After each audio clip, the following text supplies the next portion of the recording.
কালকে বৃষ্টিতে ভেজার পরে আজকে আর নতুন রাস্তায় আঁকতে যাইনি। আজকে আমাদের নদীর ঘাটে আঁকতে আসছি। তো এখানে প্রচুর মশা। তাই অনুপ্রেরণার কুত্তা কাফি ভাই এর ফর্মুলা কয়েল। সেই কয়েল জ্বালিয়ে নিলাম। আমি আর্ট করতেছিল জুলাই আন্দোলনের একটা রক্তক্ষয়ী একটা মর্মান্তিক দৃশ্যর একটা পিকচার।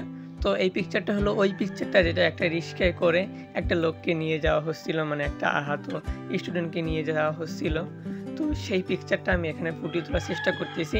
এটা আমি অ্যাক্রিলিক কালার দিয়ে করতেছি, কিন্তু জল রঙের মতো একটা আস্তর দেওয়ার চেষ্টা করতেছি যাতে বোঝা যায় জল রঙে করা, কিন্তু আমি মূলত অ্যাক্রিলিক দিয়ে করতেছি। অ্যাক্রিলিক দিয়ে করার কারণ আছে, কারণ এটা আমি বুকমার্ক হিসেবে ইউজ করব।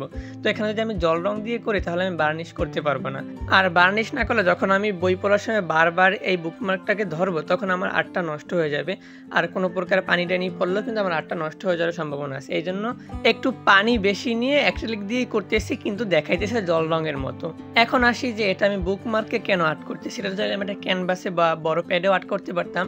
সেটা কারণ হলো যে জুলাইয়ের স্মৃতিগুলো আমরা ভুলে না যাই। এজন্য যতবার বইয়ের কাছে যাব ততবারই আমাদের জুলাইয়ের স্মৃতি মনে পড়বে। তো আমার আঁকা কিন্তু কমপ্লিট, আর সন্ধ্যাও হয়ে গেছে। তো আমি আমার কালার প্লেট সব ধুয়ে নিলাম।